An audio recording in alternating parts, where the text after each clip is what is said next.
তুমি কি আসলেই আমার বাবা? না, তুমি আমার বাবা নামের কলঙ্ক। তুমি। আলমগীর সওদাগর হাত উঠালেন চোখের পলকে। শক্তপোক্ত সেই চরের ভার সামলাতে না পেরে টি টেবিলের ওপর ছিটকে পড়ল রিনা।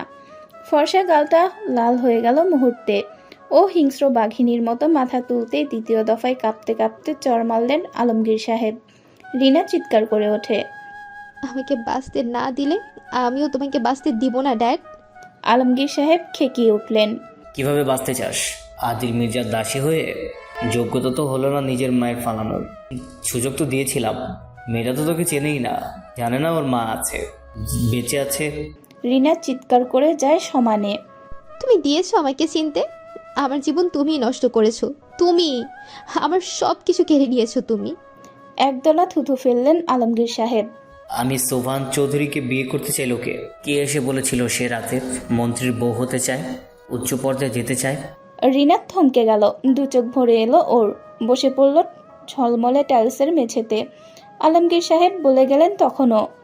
এখন এমন আহ্লাদ কইরা মাথা খাস না রিনা, পুরা গেমটা নষ্ট হইতেছে। আমার এত এত টাকা উইরা ফেলে যাওয়ার সম্পত্তি আমাদের হওয়া চাই। রিনা ক্লান্ত চোখে তাকালো। হঠাৎ হাঁটুতেই হেঁটে গিয়ে আষ্টে পৃষ্ঠে জড়িয়ে ধরল বাবার পা জোড়া। অস্পষ্ট করুণ গলায় আকুতি করল কেমন। ড্যাড, তুমি যা বলবা আমি তাই করব। আমার আদিলকে আমার কাছে ফিরিয়ে দাও। আমার মেয়েকে ফিরিয়ে দাও। আমার সংসার ফিরিয়ে দাও, ড্যাড। আলমগীর সওদাগর চোখ বুঝলেন। চুপ থাকলেন কিছুক্ষণ। নীরবতা ভাঙল তার অন্যরকম কণ্ঠে। অসম্ভব না, আদিলকে দুর্বল করতে পারলেই সম্ভব। দুর্বল?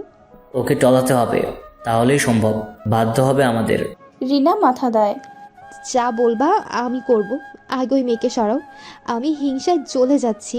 আমি শেষ হয়ে যাচ্ছি। আলমগীর সাহেব দু হাতে মেয়েকে ধরে ওঠালেন। চোখে চোখ রেখে দৃঢ় গলায় বললেন। সরিয়ে দেব, সব হবে। তুই চৌধুরী বাড়ির ফের। সম্পত্তি আমাদের চাইনি রিনা। এই মুহূর্তে আমাদের হাল ছাড়লে চলবে না। রিনা দু হাতে চোখ মুখ মুছল, আওড়ালো। লোক পাঠাও।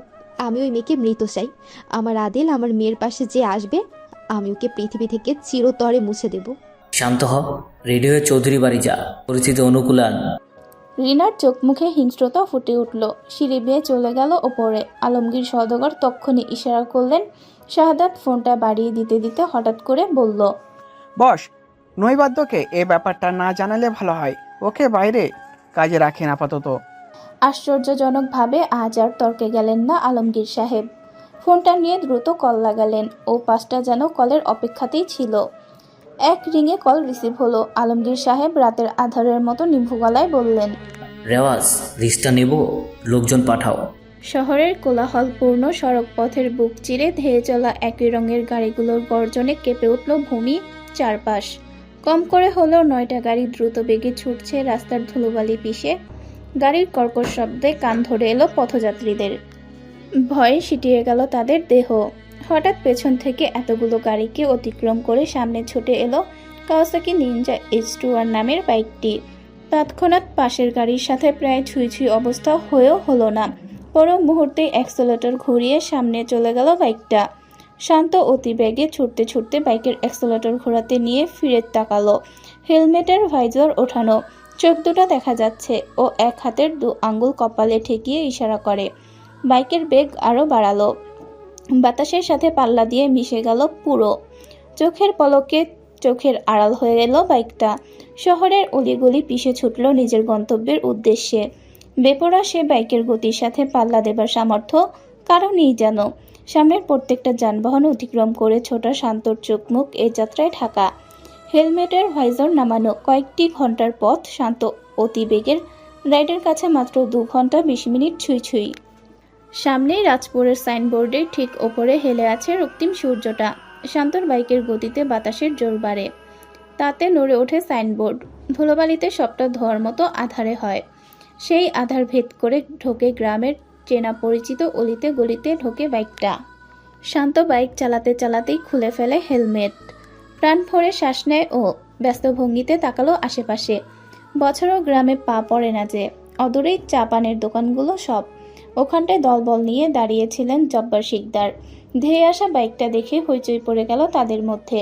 জব্বার সাহেব দ্রুত মুখের পানটা পাশেই ফেলে দিলেন। তড়িঘড়ি করে লুঙ্গিটা উঁচিয়ে কদম বাড়ালেন সামনে। ভদ্রলোকের মুখ জুড়ে গর্ব, প্রাণোচ্ছল হাসির স্পর্শ। শান্ত সোজা বাইকটা থামালো জব্বার সাহেবের পাশে। বাইক সাইড স্ট্যান্ডে দাঁড় করিয়ে নেমেই ধেয়ে আসা বাবাকে এক হাতে জড়িয়ে ধরল। জব্বার সাহেব তখন আবেগপ্রবণ হয়ে আছেন। কতকাল দেখেন না ছেলেকে। কেমন আছো আব্বা? শুকায় গেছো কেন? নাসির শিকদার পেছনেই ছিলেন। ভাইপুতের অমন তাগড়া নিয়মিত ব্যায়াম করার সুঠাম দেহ দেখে বাঁকা চোখে তাকালেন ছোট ভাইয়ের দিকে। মানুষের চোখ নাকি গরুর? কোন দিক দিয়ে শুকনো লাগছে? শান্ত শব্দ করে হেসে ফেলে চাচার এমন প্রতিক্রিয়া দেখে। বলে, ভালো আছি আব্বা, তুমি কেমন আছো? মা কেমন আছে? জব্বার সাহেব তখনও ছেলেকে ভালোভাবে দেখতে ব্যস্ত আছেন। গতবার শান্ত এসেছিল ডান পায়ে বড় জখম নিয়ে। যতবারই আসে শরীরের কোথাও না কোথাও জখম থাকবেই ছেলেটার, তাই ভালোভাবে দেখছিলেন। ব্যস্ত হয়ে বললেন। সবাই ভালো আছে। শান্ত তাকালো চাচাদের দিকে, কদম বাড়িয়ে এক এক করে জড়িয়ে সালাম জানালো। লুৎফর সাহেব চাপড়ে দিলেন ভাইপোর কাঁধ, বুক ফুলিয়ে বলেন, আমার গর্ব, আমার হিংস। শান্ত হাসে। ওর প্রফুল্ল দৃষ্টি হঠাৎ পরে সামনে, মুখটা চুপসে যায় অমনি। বাবা চাচাদের সাঙ্গপাঙ্গদের হাতে ক্যাটক্যাটে গাঁদা ফুলের মালা। বিহব্বল হয়ে প্রশ্ন করে, এসব কার জন্য? নাসির সাহেব প্রসন্ন হয়ে বললেন, কার জন্য আবার? বসের জন্য। ও হ্যাঁ, কিরে ভাবজান, বস কই? বলতে বলতে তারা সবাই ঘাড় বেঁকিয়ে আশেপাশে তাকালেন। শান্ত কিছুক্ষণ থম মেরে রইল। আশ্চর্য চোখে দেখল বাবা চাচাদের ভীষণ আকুল চোখমুখ। ভাগ্যিস ও আগে আগে এসেছে, না হলে এই রাজপুরের মাটি ওর রক্তে ভাসিয়ে দিত আদিল মির্জা। সর্বনাশ! শান্ত হাঁসফাঁস করে আদেশ করল ছেলেপুলোদের উদ্দেশ্যে, এইগুলার দ্রুত নদীতে ভাসা, চোখের সামনে থেকে সরা। জব্বার সাহেব আশ্চর্য হয়ে প্রশ্ন করেন, কেন আব্বা? আপ্যায়নের জন্য আনিছি তাজা ফুল, দেখো না চকচক করতেছে। তোমার দাদি তো প্লেট সাজাইছে আঙ্গবংশের নিয়ম ধইরা, প্লেটে শরবত, মিষ্টি, ফুল। শান্তর হৃদয় থমকে যায়। ধরফরিয়ে তাকিয়ে আর্তনাদ করে উঠল। আব্বা, লুৎফর সাহেব দ্রুত বলেন, কিরে, এগুলোতে কি বস রাখবেন? খুশি হইবেন না? তার লায়ক তো এত আয়োজন, বাড়ি গেট সাজিয়েছে, তো সে ঢুকতে নিলে ফুল পরব ঝপঝপ করে, তারপর ওপর একটা গান বাজাবার, তখন সাউন্ড বক্সটা এখনই গোছানো যাইব। বাহাদুর হাওলাদার পেছন থেকে মাথাটা বের করে গদগদ হয়ে বলেন, এই রে, শান্ত বসের কেমন গান পছন্দ? বসের সাথে কেডা কেডা আসতেছে? হেই, কি একাই রে? শান্ত ঢোক গিল। সে তো ভুলেই বসেছিল এই শিকদার বংশ একটা পাগলের কারখানা। ওর পুরো খানদানটাই পাগল। কল্পনা করলো ও ওই দৃশ্য যেখানে আদিল মির্জার মাথায় ফুল পড়ছে। শান্তর গায়ে কাঁটা দিয়ে উঠল। ও স্পষ্ট দেখছে আদিল মির্জার থমথমে চোখমুখ, রক্তলাল দৃষ্টি। রিভলভার বের করে সোজা 10-12টা গুলি ছুটছে। শান্ত দ্রুত বড় চাচাকে বলে, চাচা কিচ্ছু করা লাগবে না, বাসে চলো। ফুল টুল ওসব সরাও, সব কিছু থাকা চাই স্বাভাবিক। লুৎফর সাহেব সংকোচ করলেন, অমন বড় একজন মানুষ আইব, এই প্রথম আপ্যায়ন করবো না? কেমন দেখাই? উনি আমাদের আত্মীয়, ভাবনা। শান্ত দীর্ঘশ্বাস ফেলল। বাবা চাচাদের বোঝানোর সুরে বলল, ভাববে না চাচা, ভাববে না, সব স্বাভাবিক চাই, যেমন রোজ থাকে। ঘন্টাখানিকের মাথায় পৌঁছে যাবে বস। চলো বাড়ি চলো, দেখি সব ঠিকঠাক আছে কিনা, কথাও আছে অনেক। বাহাদুর সাহেব মুখ গোমরা করলেন, পানসে গলায় বললেন, ঠিকঠাক থাকবো না কেন? কত আলোচনা করা হয়েছে জানোস? শান্ত ভেতরে দীর্ঘশ্বাস ফেলল। এমন আলোচনা না করাই উত্তম। ওকে ওপরে পাঠানোর এই আলোচনা বিষ হয়ে গলায় ঠেকল। নির্ঘাত পাশে এলেন। স্বপন ওরা থাকলে বোধহয় হাসতে হাসতে মরে যেত। আল্লাহ ওকে বাঁচিয়ে দিয়েছেন এই যাত্রায়। আজ আগে আগে এসেছিল বলে একসাথে এলে কি অঘটনটাই না ঘটত। শিকদার বাড়ি ঘিরে ধরেছে আগ্রহী গ্রামবাসীরা। তাদের উৎসুক দৃষ্টি ভেতরে। গ্রাম জুড়ে একটাই চর্চা তখনও ভেসে বেড়াচ্ছিল।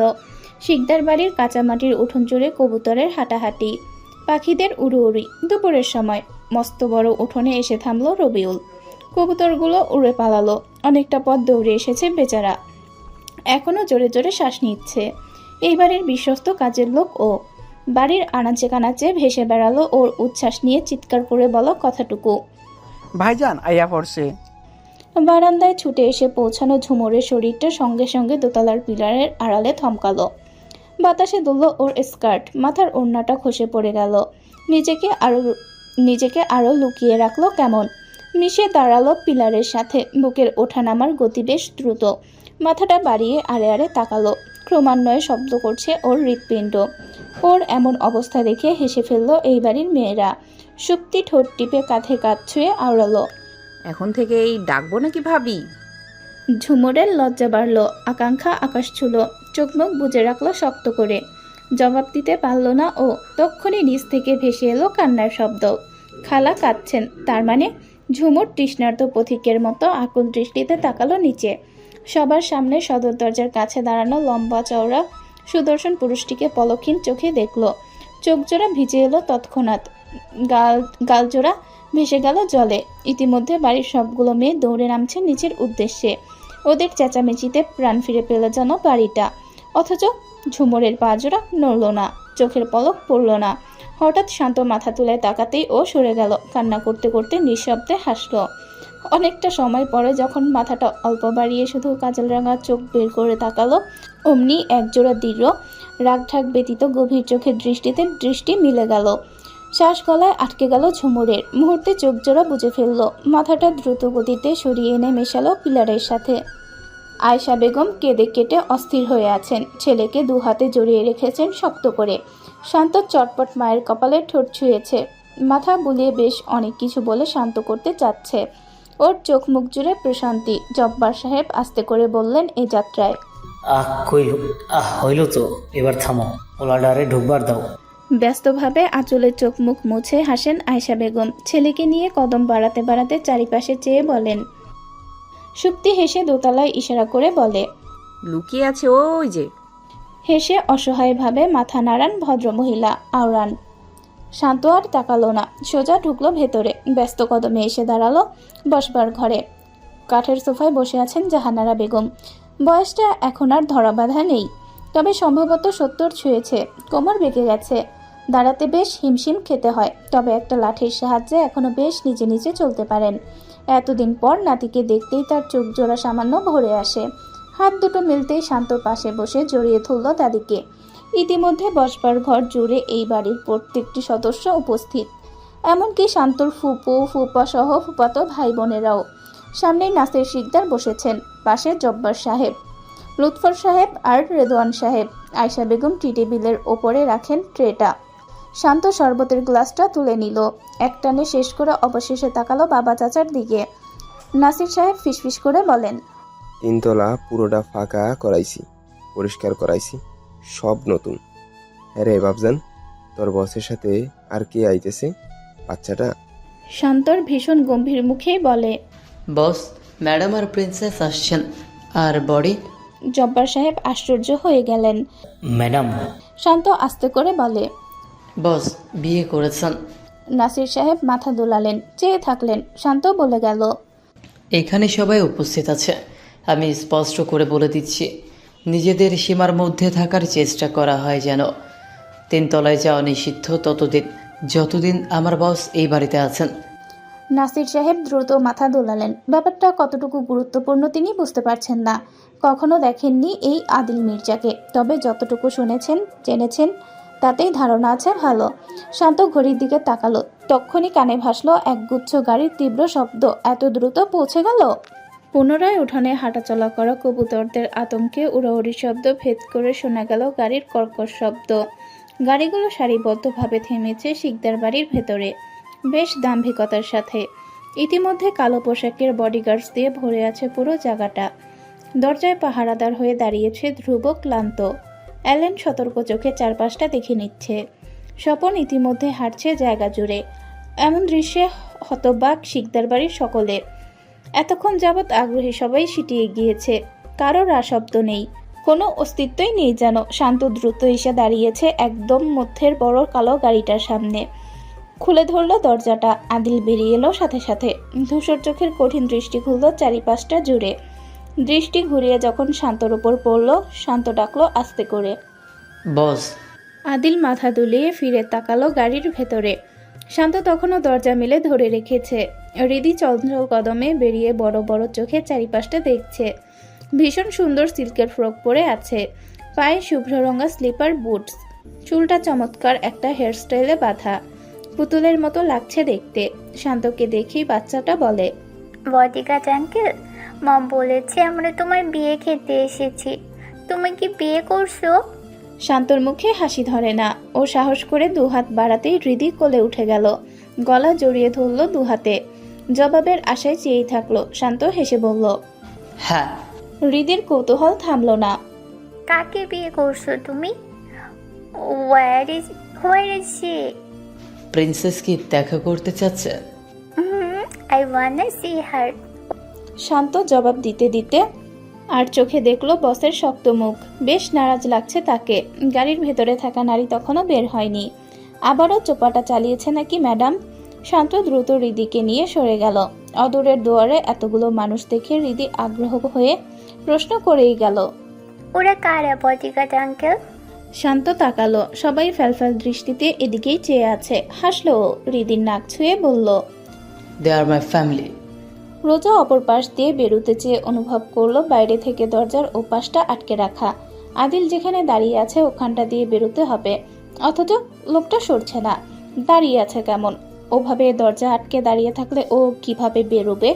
তক্ষুনি আদিলের থমথমে কণ্ঠের আদেশ পড়ে। বেরোনো হচ্ছে না কেন? রোজা অবশেষে কাছে এলো এপাশের দিকে, আওড়ায়। সরুন। আদিল নামমাত্র স্বরে। রোজা আর তর্কে যায় না। ও লক্ষ্য করেছে আজ লোকটার অদ্ভুত কীর্তিকলাপ। ঠিক কেন এমনটা করছে এখনো ধরতে পারেনি। একটা আন্দাজ অবশ্য করতে পারছে। রোজা বেরিয়ে আসতেই বেশ সাবলীলভাবে ওর কোমরটা এক হাতে জড়িয়ে ধরল আদিল। শাড়ি পরায় উন্মুক্ত কোমর ধরতে বরং সুবিধাই হলো, অথচ ছুঁয়েই আদিলের চোয়াল শক্ত হলো।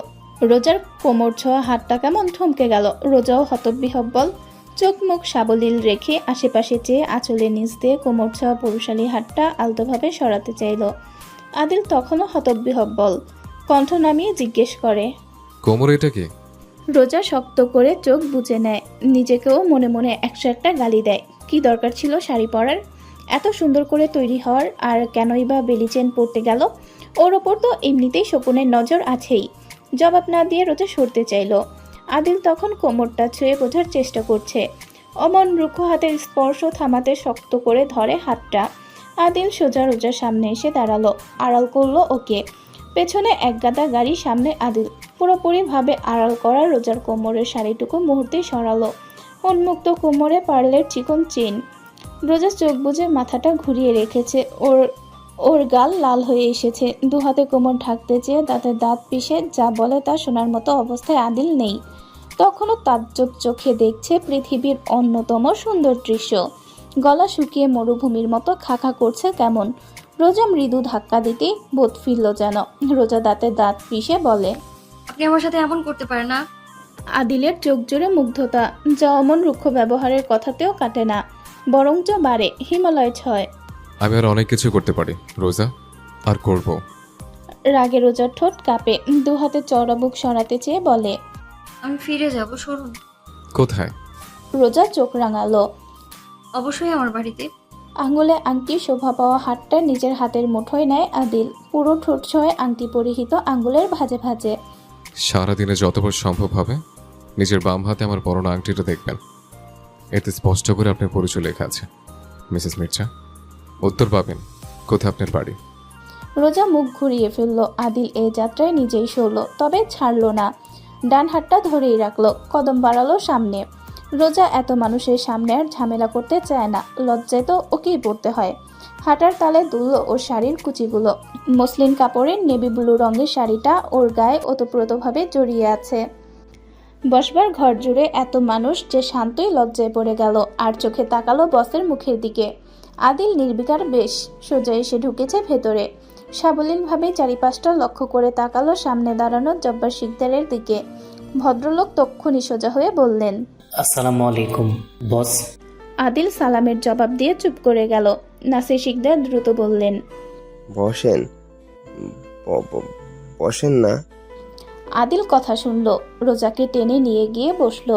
রোজা বসে তাকাতেই দেখলো মুগ্ধ দৃষ্টিগুলো। স্ত্রীলোকেরা সব তার দিকে ড্যাপ ড্যাপ করে চেয়ে আছে। নিজেদের মধ্যে বেশ ফুসুর করা হচ্ছে। হৃদি তক্ষুনি শান্তর কোল থেকে নেমে এসে রোজার পাশ ঘেঁষে বসলো, ঠোঁট ফুলিয়ে আওড়ালো। মম, আমার ঘুম পাচ্ছে। রোজা দু হাতে মুখটা আদর করে দিয়ে চাপা গলায় বলে, এতে একটু পরে ঘুম। আদিলের আর ধৈর্য নেই বসে থাকবার। সে উঠবে ও সময় লাঠির শব্দ শোনা গেল। লাঠির সাহায্যে এগিয়ে আসছেন জাহানারা বেগম। শান্তর শ্বাস গলায় আটকে গেল অমনি। কিছু বলবে পূর্বে জাহানারা বেগম কাইকুই করতে করতে এসে তাকালেন আদিলের দিকে, বললেন, ও মা, এই দেহি ছোকরা, তোরা যেইভাবে কইলি আমি ভাবলাম বয়স্ক লোক। শান্ত দ্রুত এগিয়ে এসে ধরতে চাইল দাদির হাত, অথচ ওর আগেই জাহানারা বেগম বৃদ্ধা হাতে ভীষণ মায়া নিয়ে আদিলের মাথা বুলিয়ে গালটা টেনে ধরলেন। কি গো নাতি, ভালা আসনি? থমথমে এক নীরবতা নামলো বসবার ঘর জুড়ে। চেহারার রং পাল্টালো উপস্থিত সবার। নাসির শিকদার তো দাঁড়িয়ে গিয়েছেন। অ্যালেনের মুখটা হা হয়ে আছে। শান্তর থতমত মুখখানার কপালে ঘাম জমলো। অমন ভয়ঙ্কর নীরবতা ভাঙলো রোজার ফিক করে হেসে ওঠার মৃদু শব্দে। আমাকে সবটা খুলে বলো প্লিজ, প্লিজ। আমি বলেছি তো আমি আর অমুখ হব না, কিন্তু জেনে শুনে কিভাবে রোজাকে সতর্ক না করি, অমন একটা ডেঞ্জারাস লোকের কাছে কিভাবে ছেড়ে দিই? এমন ভয়ানক প্ল্যানিং লোকটা কেন করলো, কি উদ্দেশ্য তা তো জানা দরকার, রোজাকে জানানো প্রয়োজন। রিধিমা শান্ত চোখে শুধু দেখলো কিছু মুহূর্ত। এক পর্যায়ে আস্তে করে বলে, তুমি সরে আসবে তাই তো? জিহাদ নিজের সর্বোচ্চ চেষ্টা করে যাচ্ছে নিজের শক্ত চলটা স্বাভাবিক রাখার। এজন্য নিজের সাথে বেশ সংযম করতে হচ্ছে। খুব ধীরে সুস্থে গিয়ে বসে রিধিমার পাশে। মেয়েটা কিছুদিন ধরে দুর্বল, খুব নাজুক সময় চলছে যে। মাসখানেকের মাথাতেই ডেলিভারির সময়।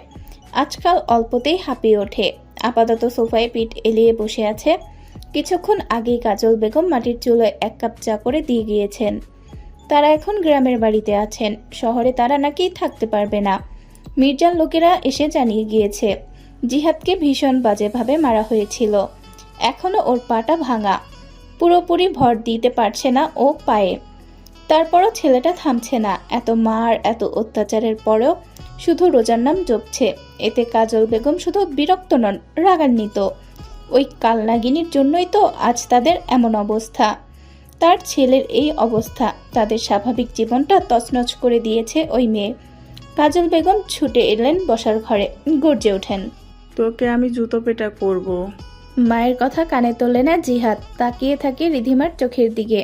ভীষণ স্বাভাবিকভাবে বলে যায়, আমি খবর রেখেছি, ওরা রাজপুর আছে, আমাদের গ্রাম থেকে দূরের পথ না। আমি শুধু সবটা জানাতে চাই রোজাকে, তারপর যা হবে তা আমি দেখব না। দিন শেষে তুই তো মানিস আমি ওকে চিট করেছি, আমি ওকে ঠকিয়েছি, আর কখন আমাদের মধ্যে কিছু সম্ভব না আমি জানি, মেনে নিচ্ছি। আমি আশা ছেড়ে দেব, তোর সাথে সংসার করব, বাচ্চার দায়িত্ব নিতে হবে তো। রিধিমা ঢোক গিলল। ভয়ার্ত চোখে চেয়ে শুধু চাপা গলায় আওড়ালো, তোমাকে মেরে ফেলবে, কেন বুঝো না? কাজল বেগম আটকে ওঠেন। চিৎকার করে আঁকড়ে ধরেন ছেলের বাহু। তুই কেন এখনো একই কথা বলিস বাবা? কেন পড়ে আসিস? গতবার প্রায় তোকে মেরে ফেলতেই চেয়েছিল। আমি আমার ছেলে হারাতে চাই না। তুই থাম, এসবে আর জড়াস না বাপ, দোহাই লাগে তোর। জিহাদ চোখ বুঝল। চোখের পাতায় এখনো ভাসছে রোজার হাস্যোজ্জ্বল মুখখানি। এখনো শুনতে পারছে ওই কোকিলা কণ্ঠে ডাকা তার নাম। তার অমন প্রাণবন্ত হাস্যোজ্জ্বল রোজা আর তার না। এটা কিভাবে মানবে জিহাদ? কিভাবে সহ্য করবে? বুকের ভেতরটা যে পুড়ে যাচ্ছে, বিষিয়ে উঠছে সবটা। কাতর কণ্ঠে শুধু বলে গেল, প্লিজ বল, যা জানিস সব বল। রিধিমা চোখ ঘোরালো, তাকালো অদূরে। পিনপতন নীরবতা বয়ে গেল অনেকটা সময় জুড়ে। তা ভাঙলো ওর ফ্যাকাশে কণ্ঠের সুরে, তুমি এখনো বেঁচে আছো, শ্বাস নিচ্ছ, কেন জানো? জিহাদ চমকে ওঠে। উত্তরের আশায় নেই রিধিমা, নিজেই জবাবে বলে, রোজার জন্য। ওই লোক। রিধিমা চোখ বুঝলো, আওড়ালো, সে পারলে হয়তোবা রোজাকে ছুঁয়ে যাওয়া বাতাসকেও পিষে ফেলে। রিধিমা চোখ তুলে তাকালো, অনুনয়ের সুরে বলল, খুব ডেঞ্জারাস মানুষ ওরা, খুব ডেঞ্জারাস।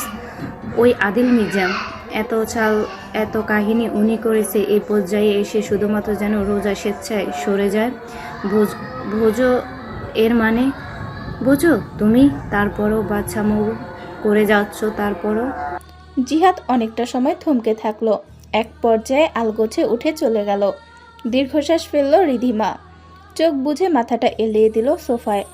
ওর চোখে যে এখনো ভাসে সেই রাতের দৃশ্য, সেই অন্ধকারে থামা বিশাল গাড়িটা, গাড়ি থেকে ভেসে আসা ওই রাজকীয় কণ্ঠের কথাগুলো আজও ওর অস্তিত্ব নাড়িয়ে দেয়। If I wished, I could slit his throat. The nerve he has, daring to be in my beloved's presence. এখনো পৃথিবীর বুকে শ্বাস নিতে পারছে, এটি ওর সৌভাগ্য। সামনে না রাখতে পারলে ওকে জবাই করব। রিধিমা চোখ মেলে হাহাকার করে ওঠে। আর কিভাবে বোঝাবে মানুষটাকে? আর কি করবে ও? আদিল মির্জার অমন থমথমে মুখ দেখে শান্তর গলার ভেতরটা শুকনো মরুভূমির মতো হয়ে এলো। ভেতরের সব বডিগার্ডসদের মুখের রক্ত সরে গিয়েছে। অ্যালেন লুকিয়ে লুকিয়ে কনুই দিয়ে গুঁতো মারল শান্তর কোমরে। শান্ত এতে নড়েচড়ে ওঠে, মরতে বসা রোগীর মতো বড় শ্বাস টেনে নেয়। পর মুহূর্তে দ্রুত কদম বাড়িয়ে জাহানারা বেগমকে সরিয়ে আনতে যায়। ওর সময় এক মেয়েলি কণ্ঠের হাসির ধ্বনিতে থমথমে ভাবটা নিভে গেল, যেভাবে আগুনে জল পড়ে ধপ করে নেভে। সকলের চোরা চাহনি গিয়ে পড়ল রোজার ওপরেই, স্বয়ং আদিল মির্জারও। মুখে হাত দিয়ে হাসছে, চোখের কোণে জল ভিজে আছে। শান্তর থমকানো শ্বাস প্রশ্বাসও এতে স্বাভাবিক হয়। কিছু একটা আন্দাজ করে চট করে পুনরায় তাকালো আদিলের মুখের দিকে। দীর্ঘ বছর পাশে কাছে থাকায় আগাগোড়া নাথ হলেও অনেকটাই চেনা আছে আদিলকে। সব সময়ের এমন গোমরা মুখের ক্রোধ সন্তুষ্টি বুঝে নিতে পারে এক পলকেই। এবারেও পারল। অবশেষে আর কদম বাড়ালো না, উচ্চারণ করল না একটি শব্দ। জাহানারা বেগমের হাতটা তখনও আদিলের টান টান ছাটা শক্ত গালে। বৃদ্ধা ফের দুটো টান মেরে এবারে তাকালেন ফিক করে হাসা রোজার দিকেই। আদিলের পাশেই তো বসেছে ও। পর মুহূর্তেই রোজার হাসিটা তপ করে নিভে গেল জাহানারা বেগমের কথাতে। এইটা কি আমাকে নাচবো? জাহানারা বেগম শান্তর দিকে তাকিয়ে জানতে চাইছেন। শান্ত আর চোখে আদিলের চোখ মুখের দিকে তাকিয়ে রোবটের মতো মাথা দোলায়। জাহানারা বেগম আদিলকে এড়িয়ে খপ করে ধরেন রোজার সুন্দর হাত জোড়া। ওকে টেনে উঠিয়ে এনে বসান নিজের পাশে। এখন বৃদ্ধা মধ্যে, তার দুপাশে আদিল আর রোজা। রোজার অমন সুন্দর তবে থমকানো মুখটা দু হাতে ধরে টেনে জাহানারা বেগম প্রসন্ন হয়ে বলেন, মেলা সুন্দরী আছো তুমি নাতবো, চোখ সরানো যায় না এমন সুন্দর। নাতির আমার চোখ আছে, মাশাআল্লাহ, কি সুন্দর চোখ, মুখ, গায়ের রং। তয় একটু বেশি শুকনা তুমি, এত শুকনা হইলে চলে? বলতে বলতে তিনি একটু মাথা ফিরিয়ে তাকালেন আদিলের নিত্যদিনের ব্যায়াম করা শক্তপোক্ত সুবিশাল দেহের দিকে। বসেও যার বাহুর শার্ট ছিঁড়ে মাংসপেশি বেরিয়ে যাবার মতন অবস্থা। শান্তর শ্বাস পুনরায় গলায় আটকালো। ও ভয়ার্ত চোখে চেয়ে আছে। ঠোঁট নড়ল নাসির শিকদারের। কিছু বলতে গিয়েও চুপসে যাচ্ছেন। জাহানারা বেগম ফের রোজার দিকে তাকিয়ে বলে যাচ্ছেন অনবরত, ও নাতবো, তোমার হাত, গলা, মুখটাও মন খালি কেন? বিয়ে একটা মাইয়া গো হাতে চুরি, নাকে নাক ফুল থাকতেই হয়, ভালা দেখায় না এমনি। বলতে বলতে তিনি রোজার মুখের থেকে দৃষ্টি না ফিরেই হাত ছাড়েন। আয়শা, যা আমার আলমারির থাইকা গহনা পত্রের বাক্স টান। এরপর পুনরায় বলতে থাকেন রোজার ফ্যাকাশে হয়ে আসা মুখে চেয়ে, হুনো নাথবো, রূপ তো তোমার আছেই, মেলা আছে, এতে সন্দেহ নাই। ক্ষুদা রূপে কিন্তু আজকালকার জামাইয়ের মন পাওয়া যায় না। সোহাগ, ভালোবাসা মন পাইতে একটু সাজগোজ করতে হয়। সোনার বালা পরবা দু হাতে সব সময়, এগুলা রীতি তো। গলায় চেইন পরবা, কানে দুল পরবা, নাক ফুল পরবা। নাক ফুড়াও নাই দেখি, ফুড়াও নাই তো, দাঁড়াও এক্ষুনি পরাইয়া দিতাছি। রোজার মুখটা হা হয়ে এসেছে। ও বিহব্বল চোখে দেখল বিনয়ী বৃদ্ধার মুখখানা, যে মিষ্টি করে হাসছেন। তখনও ডান হাতে আলতোভাবে আদর করে দিচ্ছেন রোজার মাথাটা। রোজা অসহায়, অপ্রস্তুত, কিংকর্তব্য বিমূঢ়। একটা শব্দও বেরোয় না মুখ দিয়ে। যখন চোখ তুলে তাকালো, আদিলের গাঢ় ধূসর চোখে দৃষ্টি মিলল। চেয়েই আছে যে, ওই চোখে প্রসন্নতা সন্তুষ্টি শেষ নেই। কি ভীষণ আগ্রহ নিয়েই চেয়ে আছে, কিছু বলার আটকানোর বিন্দুমাত্র ইঙ্গিত নেই। রোজা দেখল আয়শা বেগম ধীরে সুস্থে এসে বাড়িয়ে ধরল একটা কাঠের পুরনো তবে রাজকীয় বাক্স। জাহানারা বেগম সেটা নিয়ে রাখলেন সামনেই। বাক্স খুলতেই চকচকে সব চোখ ধাঁধানো অলংকার দৃশ্যমান হয়। জাহানারা বেগম মাথাটা নুয়ে এক এক করে দেখে পছন্দ করছেন। একজোড়া মোটা সোনার বালা রোজার চোখের সামনে ধরে জিজ্ঞেস করেন, না বউ, এইটা দেখো কেমন লাগে? এইটার কাজটা সুন্দর, আমার মেল্লা পছন্দের। দাও, হাতটা দাও। বলে তিনি নিজেই টেনে ধরেন রোজার হাতটা। রোজা আটকে ওঠে, দ্রুত অন্য হাত চেপে ধরে বৃদ্ধার হাতটা। চোখ তুলে তাকালো শান্তর দিকে, পাখিদের দিকে। কেউ কিছু বলে না কেন? ওদিকে থমকান জাহানারা বেগম। রোজা যতবার জাহানারা বেগমের মুখ দেখেন ততই নিজের মৃত দাদির মুখটা ভেসে ওঠে। এই প্রথম কথা বলে সম্বোধন করতে গিয়ে সামান্য ইতস্তত করে। দাদিমা, আমার লাগবে না। জাহানারা বেগমের নিভে আসা চোখ জোড়া চিকচিক করে আনন্দে, উচ্ছ্বাসে কেমন ফেটে পড়েন। মনটাও ভইরা গেল। এমনি ডাইকা খবরদার আর না কইরো না। বৃদ্ধা চট জলদি বালা দুটো পরিয়ে দিলেন রোজার দু হাতে। বালা পরিহিত হাত দুটো ঘুরিয়ে ফিরিয়ে দেখে আদিলের দিকে তাকিয়ে প্রশ্ন করেন, দাদা ভাই কেমন, পছন্দ হয়েছে নি? জবাবের আশায় অবশ্য থাকেননি। প্রশ্ন করে তিনি পুনরায় বাক্স ঘাটাতে ব্যস্ত হয়েছেন। আদিল একচিত্তে চেয়ে থাকলো রোজার ফর্সা হাত জোড়ায়। ফাঁকা হাত দুটোতে সোনার বালা দুটো কি চমৎকার মানিয়েছে, কি ভালো দেখাচ্ছে। জাহানারা বেগম ভীষণ ছোট সোনার নাকফুলটা রোজাকে পরাতে উতলা হলেন। ডাকেন পুত্রবধূকে, এই দিকে আয়া এসা, আমি চোখে কম দেহি, পরাইয়া দে। রোজা পুনরায় ধরল জাহানারা বেগমের হাত দুটো, অসহায় কণ্ঠে আকুতি করল, এটা ঠিক হচ্ছে না, এসব আমি কিভাবে নিতে পারি? আপনি প্লিজ থামুন। বলতে বলতে রোজা তাকায় আদিলের দিকে। অমন নির্বিকার হাবভাব দেখি বিরক্তই হয় ও। চোখ রাঙিয়ে চাপা গলায় বলে বসে, এই কিছু বলছেন না কেন? আদিল ডান ভুরু তুলতেও পারেনি। জাহানারা বেগম বাদ সাধেন দ্রুত, ও মা, দেখো না বউয়ের কাণ্ড। আজকাল কোর মাইয়া গো কোনো সোদ বোধ নাই গো। এই এই এটা আবার কি রকমের ডাক? ডাকবা ও গো, শুনছো? বা বাচ্চার নাম ধরে ডাকবা। হিদিরা বা হুনো এমনে। তোমার দাদারে আমি ডাকতাম, হ্যাঁ গো হুনো। নাসিরের আব্বা হুনেন এমনে। আদিলের শক্তপোক্ত মুখে ঠোঁট জোড়া নড়ে, পর মুহূর্তে ঠোঁট বেঁকে আসে। শান্ত ও দৃশ্য আলতোভাবে কপালের ঘাম মুছে নেয়, স্বস্তির শ্বাস ফেলে। রোজা অসহায়ের চূড়ান্তে। ও এই পর্যায়ে তাকায় শান্তর দিকে। শান্ত অন্যদিকে তাকিয়ে থাকে, যেন দেখেইনি। আয়শা বেগম শাশুড়ির আদেশে খুব নরম স্পর্শে পরিয়ে দিলেন নাকফুলটা। জাহানারা বেগম তখনও থামেন না। খুঁজে খুঁজে ভীষণ সুন্দর একজোড়া ঝুমকো, গলার লম্বা চেন পরিয়ে দিলেন এক এক করে। পরিয়ে ধরলেন রোজার মুখটা। আলতোভাবে আঁচলটা মাথায় তুলে দিয়ে মুগ্ধ হয়ে বলেন, এই তো লাগতাছে বউ মানুষ। এমনি থাকবা নাথ বউ, বুঝছো?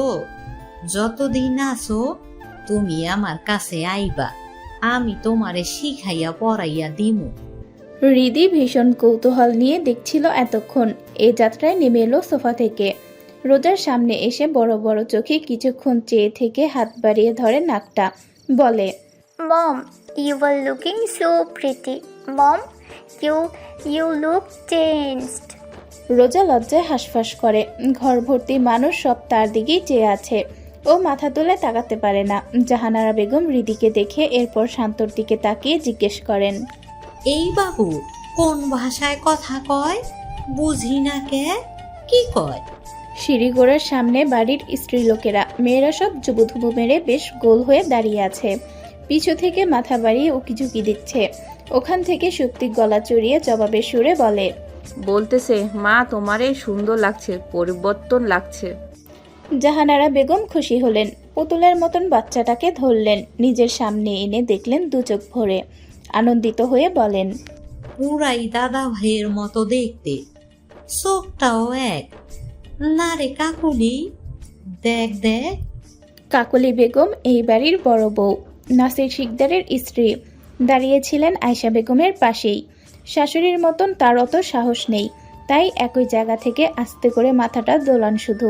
হৃদি ট্যাপ ট্যাপ করে কিছুক্ষণ দেখলো জাহানারা বেগমকে, এরপর তাকালো রোজার দিকে। রোজা স্বাভাবিক হতে চাইল, ভুলেও তাকালো না একজোড়া দীর্ঘধূসর চোখের দিকে।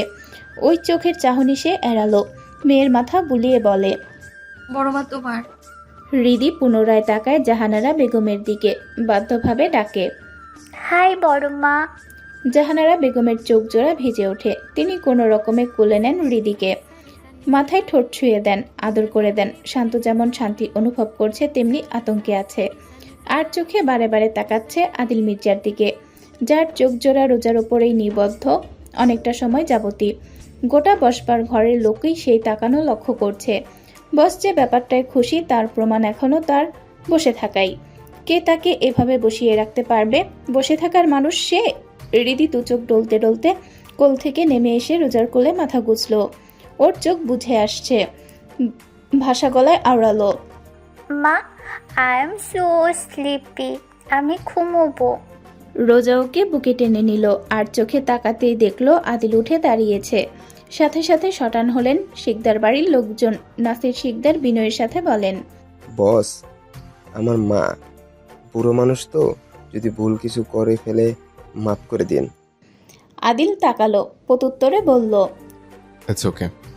শান্ত এগিয়ে এসেছে, সিঁড়ির পথ দেখিয়ে বলে, বস 3 তলায়, আসুন। আদিল কদম বাড়ালো রোজার দিকে। মেয়েটার মাথায় তখনও আঁচল টানা, দৃষ্টি নোয়ানো। হৃদি ওর বুকের সাথে মিশে আছে। আদিল ঝুঁকতে রোজা সিটিয়ে যায়, চোখ বুজে নেয়। কাছ থেকে আরো স্পষ্ট হয় অদ্ভুতই সৌন্দর্য। সাধারণ মাথায় ঘুমটা আর নাকফুল যে এতটা সুন্দর হতে পারে তা কল্পনারও বাইরে। আদিল হাত বাড়াতেই হৃদি কোলে এলো বাবার, 2 হাতে গলা জড়িয়ে ঘুমু ঘুমু গলায় বলল, ড্যাড দেখো, মমকে কেমন বউ বউ লাগছে, পুতুল বউ, তাই না? আদিল নাক মুখে শব্দ করলো কেবল। হুম। স্পষ্ট শুনতে পেল রোজা, মিয়ে এলো ওর হৃদয় শরীর। এত লজ্জা লাগলো, একদমই উঠে যেতে ইচ্ছে করলো না। অথচ আদিল হৃদিকে কোলে নিয়ে সামনেই দাঁড়িয়ে আছে, অর্থ স্পষ্ট, যেতে হবে সাথেই। অগত্যা উঠে দাঁড়ালো, তক্ষুনি হাতটা ধরলেন জাহানারা বেগম, হেসে বলেন, চটপট নাইমো নানাদ বউ, গল্প করমু তোমার লগে। রোজা জোরপূর্বক হালকা হেসে মাথা দুলিয়ে বলে, জি আচ্ছা। 3 তলাটা ফাঁকা, এখানে বেশ কয়েকটি রুম রয়েছে। পুরোটা আদিলের জন্য বরাদ্দ করেছে শান্ত। পেছনের রুমটা পুরোপুরি আদিলের কাজের জন্য। সামনের বিশাল রুমটা বেডরুম হিসেবে রেখেছে। বেশ পুরোনো আমলের এক রাজকীয় ভাব সবটা জুড়ে, প্রাসাদের মতো অনুভূতি পাওয়া যায়। রোজা হাঁটতে হাঁটতে আশপাশটা দেখতে পেল দোতলার পিলারের পেছনে লুকিয়ে থাকা এক যুবতীকেও। আরে আরে এদিকেই চাইছে। এই মুহূর্তে ওর দৃষ্টিতে দৃষ্টি মিলে গেল। অমনি মেয়েটার কাজল রাঙা চোখ জোড়া ভয়ার্ত বিড়ালের মতো বড় বড় হয়ে এলো, সেটে গেল পিলারের পেছনে। তবে নিচ দিয়ে মেয়েটার উঠতে থাকা ওড়নার একাংশ দেখা যাচ্ছিল। রোজা আর চোখে তাকালো পেছনে। শান্ত তখনও সোজা চেয়ে আছে, আগে পাছে কোথাও তাকানোর যেন ফুরসত নেই। অথচ একটু পরেই অন্যদের নিয়ে আর আগ্রহ দেখাতে পারল না রোজা। বিশাল ঘরটার দুয়ারে দাঁড়িয়ে পড়ল, ভেতরে আর কদম বাড়াচ্ছে না। তার পেছনে শান্ত দাঁড়িয়ে আছে সৈনিকের মতো। শান্তর পাশে এলেন স্বপন। আদিল ইতোমধ্যে হৃদিকে শুয়ে দিয়েছে বিছানায়। আলতোভাবে গায়ে মেলে দিয়েছে কমফোর্টার। বাচ্চাটা ঘুমিয়ে গিয়েছে পুরোপুরি। তক্ষুনি দুয়ার থেকে রোজা থমথমে গলায় বলে, এখানে তো আরো ফাঁকা রুম আছে, আমার আর হৃদির জন্য একটা দিন। আদিল ফিরে তাকালো, ঘোমটাটা আর নেই মাথায়, আঁচলটা ঝুলছে, বাতাসে দুলছে, নাকফুলটা চকচক করছে ফর্সা নাক মুখে। একটু নড়লে সামান্য শব্দ করে হাতের বালা দুটো। আদিল নির্বিকার ভঙ্গিতে ইশারা করতেই শান্ত, অ্যালেন, স্বপন ওরা সরে গেল হাওড় গতিতে। 3 তলার সিঁড়ি গোড়ায় ধ্রুব ক্লান্ত দাঁড়িয়ে আছে। বারান্দা জুড়ে বডিগার্ডসদের পোস্টিং তখন। রোজা আর চোখে পিছু চেয়ে ভেতরে ভেতরে ঘাবড়ে উঠলেও ওপরে বেশ সাবলীল থাকলো। তবে ধূসর চোখের দৃষ্টি এড়িয়ে বেড়ালো ও দুয়ারে দাঁড়িয়ে থেকেই বলল, পাশের রুমে যাচ্ছি আমি। তক্ষুনি আদিল ভারী কদম বাড়ালো। সেই দৃশ্যে বিচলিত হয় রোজা, শ্বাস ফুরিয়ে আসতে চায়। বসবার ঘর থেকে এক অদ্ভুত অনুভূতি ওকে ভীত করে তুলেছে। ও কদম পিছুতেও পারে না।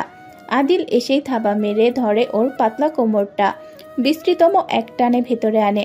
টাল সামলাতে না পেরে রোজা পড়তে নিলেই ওকে আষ্টে পিষ্টে নিজের সাথে জড়িয়ে নেয় আদিল। দরজাটা ভীষণ জোরালোভাবে লাগাতে গিয়েও শব্দহীন ভঙ্গিতে লাগায়। রোজা আটকে ওঠে চাপা গলায়, ধরফরিয়ে তাকায় বিছানার দিকে, ফিসফিসিয়ে ওঠে। ছাড়ুন। আদিল বা হাতে আঁচলটা পুনরায় তুলে দেয় রোজার মাথায়। ঘোমটা দেওয়া রোজাকে কাছ থেকে ওভাবেই মুগ্ধ চোখে দেখে। মুখের খুব কাছে মুখ, শরীরের সাথে শরীর প্রায় যে ছুঁই ছুঁই। রোজা দ্রুত মুখটা ঘুরিয়ে ফেলে। যতবার আদিল মুগ্ধভাবে রোজার শরীরের ঘ্রাণটা লুটে নেয়, ওর শরীর ছেড়ে দেয়। অস্থিরতায় দম বন্ধ হয়ে আসে। দু হাতে সরাতে চাইলে হাতজোড়া নিজের শক্তপোক্ত বুকে স্থির করে এক হাতে ধরে রাখলো আদিল। মুখ বাড়িয়ে আচমকাই চুমু খেলো নাকে, নাকফুলটার ওপর। ধরফরিয়ে ওঠা রোজার দু হাতের ওপরেও ঠোঁট ছোঁয়ালো গাঢ়ভাবে। কেমন নেশাগ্রস্ত গলায় বিড়বিড় করে বলল, এভাবেই থাকবে আজ থেকে। I want to just like this রোজা। তোমাকে এভাবে দেখে মনে হচ্ছে তুমি আমার, এই আদিল মির্জার। রোজা শক্ত করে চোখ বুঝলো, অনুভব করলো শক্ত রুক্ষ হাতটা খামছে ধরে আছে ওর কোমর বন্ধনীর জায়গাটুকু। তক্ষণি বিছানায় ঘুমানোর রীতি ছটফট করে ওঠে, বিড়বিড়িয়ে ডেকে ওঠে, মম। রোজা যেন নিজের জান ফিরে পায়, ঠেলে সরায় আদিলের চওড়া বুক। হৃদির ডাকের ছুতোয় বিছানার দিকে ছোটে। হৃদি ঘুমের ঘোরে অন্য পাশ হাতড়ে তখনও রোজাকে খুঁজছে, ডাকছে। রোজা নিজেকে সামলায়, কাঁপতে থাকা হাত হৃদির মাথায় রেখে আওড়ায়, এখানেই আছি মা, তুমি ঘুমাও। হৃদি এপাশ ফেরে ঢুকে পড়ে রোজার বুকে। রোজা আলতোভাবে বুলিয়ে দেয় চুলগুলো। না চেয়ে অনুভব করতে পারছে আদিলের দৃষ্টি, কুণ্ঠিত বোধ করছে এতে। এই মুহূর্তে আর সাহস করতে পারল না অন্য রুমে যাওয়ার কথাটুকু বলার। আদিল হৃদি এপাশ ফেরে ঢুকে পড়ে রোজার বুকে। রোজা আলতোভাবে বুলিয়ে দেয় চুলগুলো। না চেয়েও অনুভব করতে পারছে আদিলের দৃষ্টি, কুণ্ঠিত বোধ করছে এতে। এই মুহূর্তে আর সাহস করতে পারল না অন্য রুমে যাওয়ার কথাটুকু বলার। আদিল অবশ্য ওকে স্বস্তির সাগরে ভাসিয়ে দিয়ে তক্ষণই বেরিয়ে গিয়েছে অ্যালেনের ডাকে। ফোনটার মেসেজ রিংটং বেজে উঠেছে। শান্ত পকেট থেকে ফোন বের করে স্ক্রিনের দৃষ্টি রাখে। বড় অঙ্কের টাকা এসেছে তার অ্যাকাউন্টে। কে পাঠিয়েছে শান্ত জানে, কেন পাঠিয়েছে তাও। তার দাদির কাণ্ডে বস যে ভীষণ আপ্লুত তা ভালোভাবেই বুঝেছে। অগত্য আর কোনো নিষেধাজ্ঞাও দেয়নি। নিচে এসে তা বাবা চাচাদের ইনিয়ে বিনিয়েও বোঝালো। ইতিমধ্যে দুপুরের রান্নাবান্নার বেশ আয়োজন চলছে। নাসির শিকদার ভাইদের নিয়ে গিয়ে ভরপুর বাজার সেরেছেন ভোর সকালে। মাত্রই 5 কেজি গরুর দুধ আনানো হয়েছে। ঘন পায়েস করা হবে। শান্ত সেদিন আদিল হৃদির পছন্দের খাবার দাবারের লিস্ট পাঠিয়েছে। জব্বার সাহেব ছেলের ক্লান্ত মুখে চেয়ে বলেন, আব্বা যাও, ঘরে যাও, গোসল করে নাও আগে। আয়েশা বেগমও মুহূর্তে ছেলের ঘরমার্ত কপাল মুছে বলেন, আব্বা আমি একটু খাওন পাঠাইতেছি। সেসবে আপাতত আর মনোযোগ দেবার সময় নেই শান্তর। ও কিছুটা চেঁচিয়েই ওঠে, তোমার গুণধর পুঞ্জি কয়ে তারে দেখি না কেন? সে কি মহারানী? তার সাথে দেখা করতে আমার অ্যাপয়েন্টমেন্ট লাগবে? ফিক করে হেসে ফেলল সুপ্তিসহ বাড়ির কম বয়সী মেয়েগুলো। সব দল বেঁধে আলাপে মজেছিল বসবার ঘরে। আলাপটা পুরোপুরি নতুন সদস্যদের ঘিরেই ছিল। এই যাত্রায় সুপ্তি মিটিমিটি হেসে বলল, ভাইয়া ঝুমুর ভয় পাইতেছে। শান্তর চোখ মুখ আরো গভীর হয়। ভয়? ও কিছুদিন আগে আমার যেসব বললো ওরে কে শিখাইয়া দিছে? মা তুমি? আয়েশা বেগম দ্রুত মাথা নাড়ালেন। আরে না রে বাবা, আব্বা আমারে জড়াইস না, মেলা কাজ আছে, আমি যাই। আয়েশা বেগম ব্যস্ত কদমে রান্নাঘরের দিকে এগুচ্ছেন। শান্ত তাকালো চাচাতো ভাই বোনদের দিকে। সবগুলোর চোখ মুখ স্বাভাবিক করে রেখেছে। একমাত্র সুপ্তি মিটিমিটি হেসে যাচ্ছে। বরাবরই মেয়েটা সাহসী, কম ভয় পায় শান্তকে। শান্ত গম্ভীর মুখে প্রশ্ন করে, কোথায় ওই মেয়ে? তাড়াতাড়ি বলো। লুকিয়েছে। শান্ত দাঁতের দাঁত পিষল, আধার নামলো চোখে মুখে। তা তো জানি, লুকাইছে কইও? সুপ্তি মুখ ফুসকে বলে ফেলল, কুড়ে ঘরে। শান্ত আর দাঁড়ালো না, বড় কদমে বেরিয়ে এলো বাহিরে। কুড়ে ঘরটা বাড়ির পাশেই, রান্নাঘরের পেছনে। টিনের এই ঘরটায় হাবিজাবি রাখা হয়। এই যেমন শুকনো লাঠি, রান্নাবান্নার সরঞ্জাম, ফেলে দেওয়া ঘরের আসবাবপত্র সহ অনেক কিছুই। ঝুমুর নড়ে না, ঘাপটি মেরে বসে আছে এক কোণে। ওর পেছনেই লাঠির স্তূপ, হাতে নৌকাডুবি বইটা। অর্ধেক পড়া হয়েছে কদিন ধরে, আর মন বসছে না। এই মুহূর্তে তো মোটেও না। অশান্ত ধরফর মনে শুধুই চোখের সামনে ধরে রেখেছে। ওই সময়টাতে শব্দ করে খোলা হলো টিনের দরজাটা। কেমন ফ্যাচ ফ্যাচ শব্দ হলো। আতঙ্কের রক্তশূন্য হলো ঝুমুরের সুন্দর মুখখানি। বড় বড় কাজল রাঙা চোখ তুলে যখন তাকালো, থমকে পড়ল ওর দুনিয়া, ওর অস্তিত্ব। শান্ত এসে দাঁড়াতে ঘরটা অন্ধকার হয়ে এলো যেন। যেমন শব্দ করে খুলল, তার চেয়েও শব্দ করে বন্ধ করলো। ঝুমুর জুবুথুবু ভাবে চটজলদি দাঁড়ায়। হাত ফসকে পড়েছে বইটা। ওড়নাটাও মাথায় নেই। ওর মাথায় ওড়না দেবার সাহসটুকুও করতে পারে না। বিড়ালের মতন এক পলক চেয়ে চোখ মুখ বুজে দ্রুত বলে, বিশ্বাস করুন, ওদিন আমি মিথ্যে মিথ্যে বলেছি, সব মিথ্যে। মেয়েটা আর কিছু বলতে পারল না। বাতাসের গতিতে কাছে এসে ওর চোয়ালটা শক্ত করে ধরল শান্ত। মুখ নামিয়ে জোরে সোরে এক কামড় বসালো গোলাপি ঠোঁট জোড়ায়। ঝুমুরের চোখ ভিজে ওঠে, থরথর করে কেঁপে দু হাতে খামছে ধরে পরনের স্কার্ট। চোখ বুঝে ফেলে, কান্না আটকে আউড়ে যায়। বিয়ের আগে এসব ঠিক না। শান্ত ঘেসে দাঁড়ালো, পুনরায় ছোঁয়ালো ঠোঁটের ঠোঁট। সুন্দর মুখ পানে চেয়ে ফিসফিস করে আওড়ালো, তুই শেখাবি আমাকে কি ঠিক আর কি ঠিক না? সেটার উত্তর দেয় না মেয়েটা, কোনো রকমে বলে, আপনি বলেছেন বিয়ের আগে ছোবেন না। 100 বার ছোপ, 1000 বার ছোপ, কি করবি তুই? ঝুমুর বলে গেল, ভালো মেয়েরা বিয়ের আগে এসব করে না। শান্ত কপালে গলে চুমকিয়ে বলেছে, তুই খারাপ মেয়ে। তবে শান্ত ভাইয়া। মুহূর্তে ওকে বুকের মধ্যে আষ্টে পিষ্টে জড়িয়ে নিল শান্ত। তেড়ে গেল ঠোঁটের কাছে, দূরত্ব ঘুচিয়ে ফেলল। স্বপ্নে হাজারো বার তার ঘুম ভাঙানো ঠোঁট জোড়ায় নিজের পুরো ঠোঁটের দিল মোহর লাগাতে ব্যস্ত হয়ে পড়ল। দুপুরের আজান পড়েছে। উত্তপ্ত সূর্যটা কুড়ে ঘরের ওপরে। ঝুমুরের মুখটা কেমন আতঙ্কে নীল হয়ে এসেছে। ও তড়িঘড়ি করে জাপটে ধরেছে শান্তর অশালীন হাত দুটো। হাত দুটো থামানো গেল, মুখটা কোনোভাবেই থামানো যাচ্ছে না। লোকটা এত অসহ্যকর কেন? এত খারাপ কেন? দূরে থেকেও ওর প্রাণ নেয়, আবার কাছে এসেও। এই যে ওর ভীষণ সংবেদনশীল ঘাড়ে ডুবে থাকা মাথাটা এক্ষুনি সরানো বাধ্যতামূলক, যে না হলে ঝুমুর হয় অজ্ঞান হবে, না হয় শ্বাস প্রশ্বাসের অভাবে মরে টুরে যাবে। সাগরে ডুবতে বসা নাবিকের মতো হাঁসফাঁস করে অবশেষে চোখ মুখ বুজে চিৎকার করে ওঠে, খালা তুমি। শান্ত এক মুহূর্তের জন্য স্থির হয়ে পড়ে, অসন্তুষ্ট হয়ে চোখ মেলে তাকায়। পলক ফেলার আগেই ঝুমুর বিড়ালের মতো ছিটকে সরে আসে। পালাতে চায় তক্ষণি, পারল কই। শান্ত কতটা অবলীলায় শক্ত করে ধরল হাতটা। ওর এইসব কীর্তি যে পুরনো হয়ে গিয়েছে। একই চাল আর কত চেলে বোকা বানাবে শান্তকে। ভীত ঝুমুরকে আপাত মস্তক দেখতে দেখতে এগোচ্ছিল যেই তক্ষুনি পকেটের ফোনটা ভাইব্রেট হতে শুরু করলো। এটা শান্তর একান্তগত ফোন। জরুরি প্রয়োজনে কল আসে। হাত ধরে রেখে ঝুমুরের দিকে চেয়ে থাকা অবস্থাতেই শান্ত ফোন বের করলো। কল রিসিভ করে কানে ধরতে চোখ মুখের অভিব্যক্তি পরিবর্তন হয়ে গেল। নরম সরম হাতটা ছেড়ে দিল। কিছুক্ষণ আগে বেয়ারা ভাবটা আর নেই। চোয়াল শক্ত, চোখের চাহনিও কেমন ধারালো। ঝুমুর এই শান্তকে জমের মতো ভয় পায়। দুপা পেছনে চলে যেতে চাইলেই শান্ত পুনরায় ধরল ওর হাতটা। ফোনে কথা বলতে বলতেই তাকালো কাজল রাঙানো চোখ দুটিতে। কি সরল আর সুন্দর। শান্তর রাগটা নিভে গেল অমনি। ফোনটা কান থেকে কিছুটা সরালো। ঝুমুরের গা ঘেঁষে দাঁড়ালো ফের। চুমু বসালো চোখে কপালে, ফিসফিস করে আওড়ালো, অনেক অজুহাত না, বিয়েটা হতে দে, শিকল দিয়ে বাঁধবো তোকে আমার সাথে, ছোটাবো তোর এই পালাই পালাই স্বভাব। কথাগুলো শোনা মাত্রই ঝুমুরের শরীরটা শক্ত হলো। পেছনের টিনের ওপর ভার ছেড়ে দিল, চোখ বুজে রাখলো আরো শক্ত করে।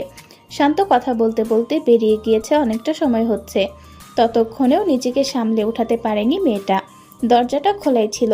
ভাইয়াকে বের হতে দেখি দুয়ারে এসে দাঁড়িয়েছে সুপ্তি। ঝুমুরের অমন অবস্থা দেখে শব্দ করে হেসে বলে, কিরে ওভাবে দাঁড়িয়েই থাকবি? মেরেছে নাকি? ঝুমুর চমকে উঠল, তাকালো সতর্ক চোখে। নিজেকে স্বাভাবিক করতে চাইল, অথচ পর মুহূর্তে সুপ্তি কেমন মুখ ঢেকে নাক ছিটকালো। ছি, কি অশ্লীল তোরা। ঝুমুর লজ্জায় হতভম্ব হয়, ঘুরে দাঁড়ায় চটজলদি। মুখটা আড়াল করে ঠোঁটে হাত রাখে। না, ফলেনি তো, কাটেওনি তাহলে। সুপ্তি তখন চাপা হাসির আওয়াজ ভেসে আসে। তখনই সুপ্তির চাপা হাসির আওয়াজ ভেসে আসে। বুঝতে পারল মজা নিচ্ছে মেয়েটা। ঝুমুরের রাগ হয়, অথচ ও রাগ দেখাতেই পারে না। সুপ্তি ঝড়ের বেগে এসে ধরে ওর হাতটা, টেনে নিয়ে বেরোতে বেরোতে চাপা কণ্ঠে বলে যায়, তুই তো লুকিয়েছিলি, তাই দেখিসনি। শান্ত ভাইয়ার বস যখন বসার ঘরে প্রবেশ করলো, মনে হলো এই বিশাল বাড়িটা ছোট্ট হয়ে গেছে। এত ক্ষমতা একটা মানুষের কিভাবে থাকতে পারে জানিস?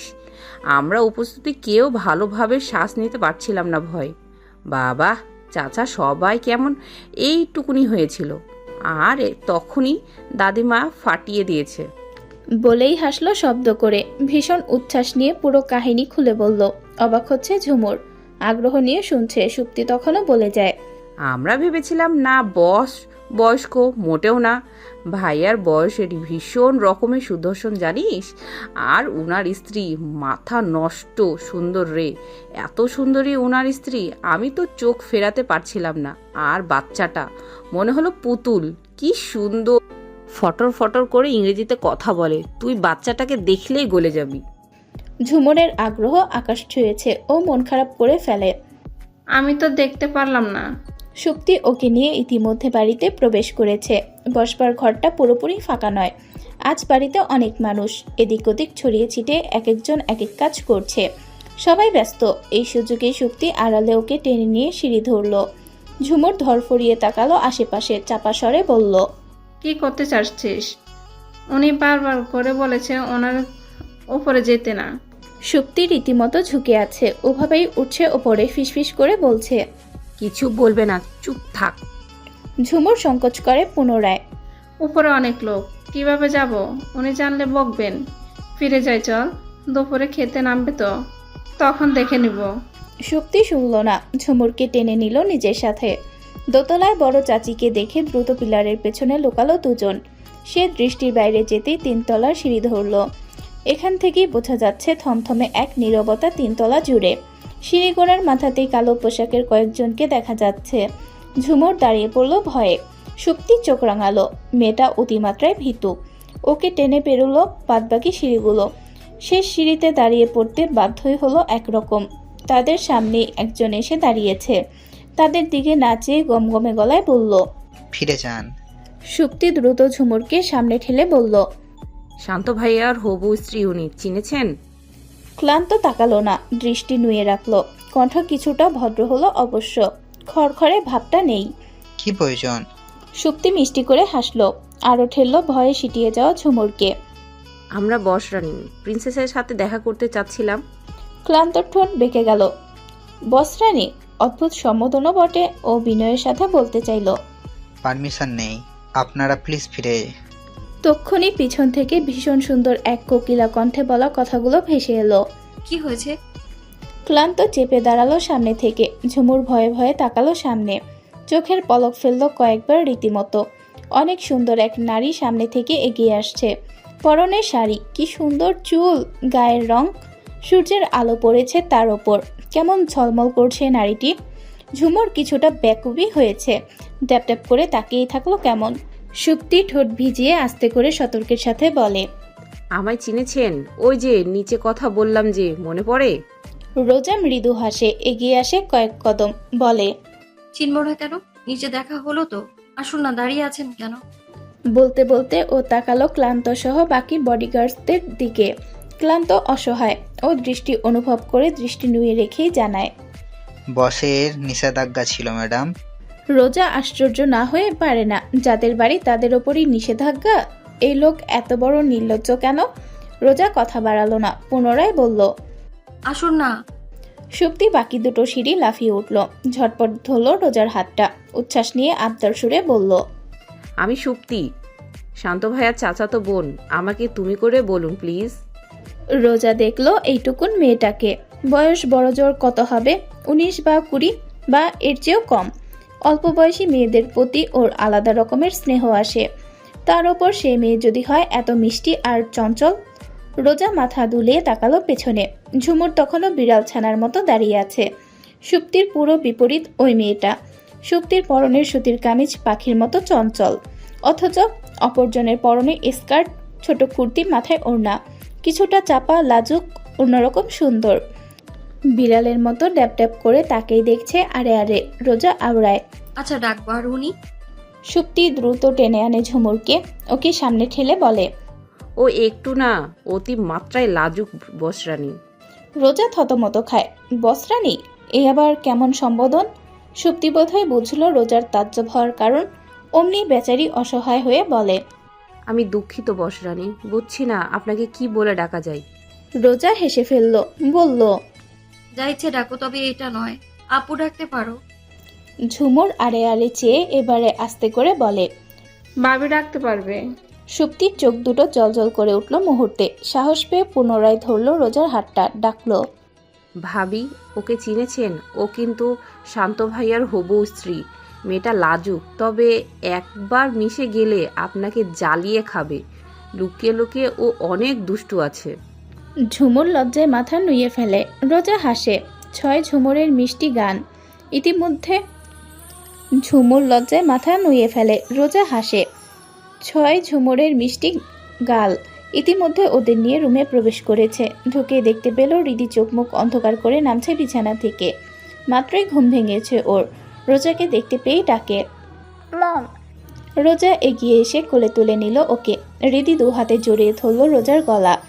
বাচ্চার ফোলা ফোলা চোখে ঠোঁট ছুঁয়ে এলোমেলো চুলগুলো এক হাতে গুছিয়ে দিতে নিয়ে আওড়ালো রোজা। ঘুম ভেঙে গেল কেন এক্ষুনি? আর একটু ঘুমোতে।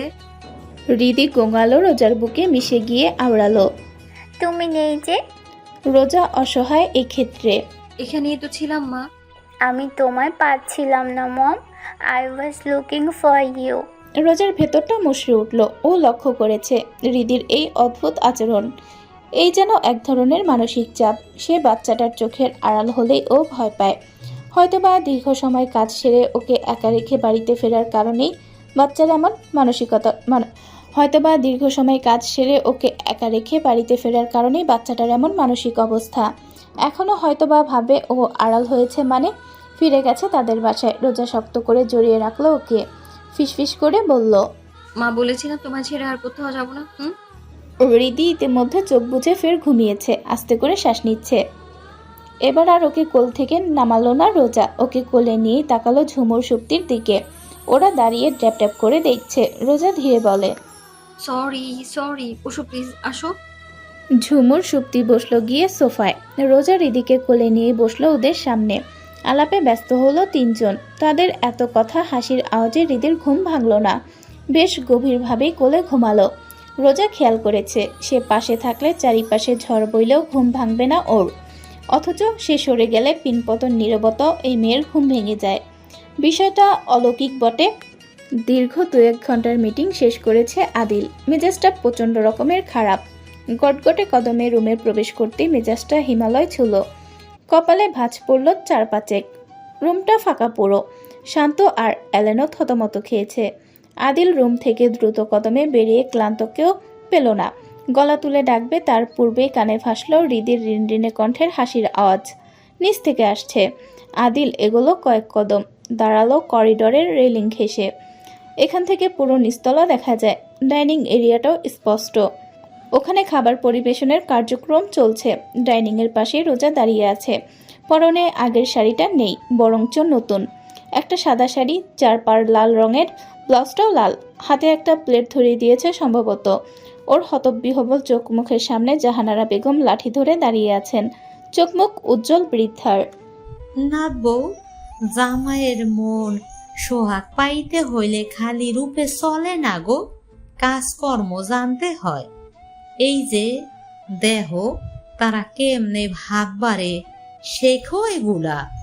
এইভাবে বাইরা সোহাগ কইরা জামাইরে খাওয়াইবা, দেখবা জামাই কেমন তোমার আঁচলে থাকে।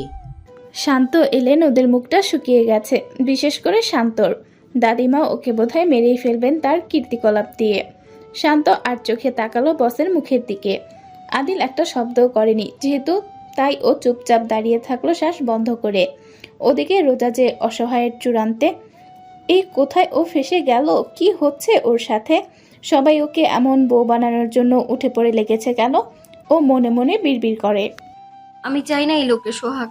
মন চাই না আমার আঁচলে থাকুক, কখনো না, কখনোই না।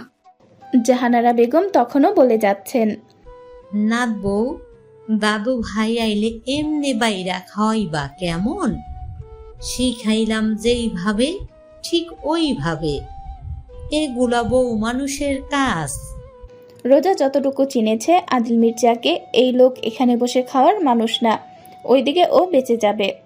রোজা যতটুকু চিনেছে আদিল মির্জাকে, এই লোক এখানে এসে খাওয়ার মানুষ না, এইদিকে ও বেঁচে যাবে। ভাবতে ভাবতে যেই স্বস্তির শ্বাস ফেলবে, তক্ষুনি একাধারে কিছু পায়ের শব্দ শোনা গেল। বসবার ঘরেই সবাই তাকালো রোজাও, অমনি শ্বাস আটকালো গলায়। আদিল নামছে, পেছনে শান্ত এলেন। তাকে দেখেই থমথমে নীরবতা নামলো বসবার ঘর জুড়ে। চুপসে আছেন শিকদাররাও, ভিন্ন আবার জাহানারা বেগম। তিনি দিব্যি হেসে হেসে হাত নাড়িয়ে ডাকলেন, দাদু ভাই, আহো আহো, বহো, খাইয়া নাও। বেলা ফুরাইয়া গেল প্রায়।